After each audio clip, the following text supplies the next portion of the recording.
भक्ति ज्ञान सुनने के लिए किसी भक्ति ज्ञान चैनल सब्सक्राइब करें और बेल आइकन दबाना ना भूलें। एक समय की बात है, एक ब्राह्मण दंपत्ति की कोई संतान नहीं थी, जिस कारण वह बेहद दुखी थे। एक समय ब्राह्मण वन में हनुमान जी की पूजा के लिए गया। वहां उसने पूजा के साथ महावीर जी से एक पुत्र की कामना की।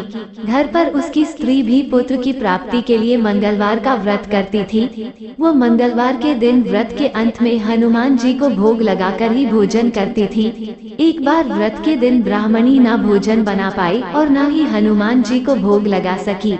उसने प्रण किया कि वो अगले मंगलवार को हनुमान जी को भोग लगाकर ही भोजन करेगी। वह भूखी प्यासी 6 दिन तक पड़ी रही। मंगलवार के दिन वह बेहोश हो गई। हनुमान जी उसकी निष्ठा और लगन को देखकर प्रसन्न हुए। उन्होंने आशीर्वाद स्वरूप ब्राह्मणी को एक पुत्र दिया और कहा कि यह तुम्हारी बहुत सेवा करेगा। बालक को पाकर ब्राह्मणी अति प्रसन्न हुई। उसने बालक का नाम मंगल रखा। कुछ समय उपरांत जब ब्राह्मण घर आया तो बालक को देख पूछा कि वह कौन है। पत्नी बोली कि मंगलवार व्रत से प्रसन्न होकर हनुमान जी ने उसे ये बालक दिया है। ब्राह्मण को अपनी पत्नी की बात पर विश्वास नहीं हुआ। एक दिन मौका देख ब्राह्मण ने बालक को कुएं में गिरा दिया।